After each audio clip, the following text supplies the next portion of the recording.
Congressman, finally, I'd like to get your thoughts. Obviously, another horrific shooting in this country in San Bernardino, California. But when it comes to gun violence, what is, if anything, a solution? Where does this take us? Mass shooting number 355 just in this year, 2015. Well, there's two obvious solutions which virtually everybody agrees upon. The first is that you need to keep guns out of the hands of criminals and the mentally ill. And the second is that you need to keep weapons out of the hands of people in general if they can do a tremendous amount of damage in a short time. If not, where would this end? Would you let people have individual personal nuclear weapons? There's got to be some kind of limit that's put on people, and the limits obviously are not limiting enough.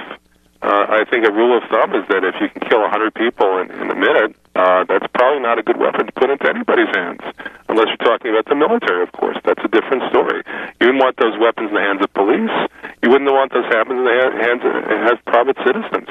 It's simply a question of scaling back the amount of mayhem that any deranged individual created at any particular moment. Those two things are important. Virtually everybody agrees on them.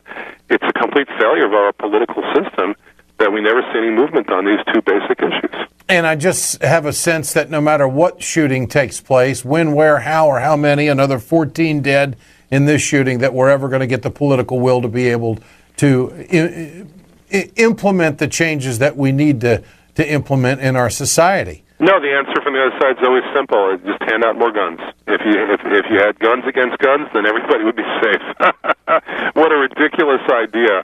But the fact is that is their ideology. That's what they believe, and they're not going to change no matter what the facts may be. They don't operate under the same principles as the rest of us because they think they know the real answer, which is just more and more and more guns, more dangerous guns in the hands of more individuals, and that is their panacea. Congressman Alan Grayson, always good to visit. Appreciate your time. Thanks. Thank you very much, Ed. Thank you. You bet. Communication Workers of America, Alliance for American Manufacturing, BioGreen Clean, and the iSafe team bring you this production. We're back tomorrow.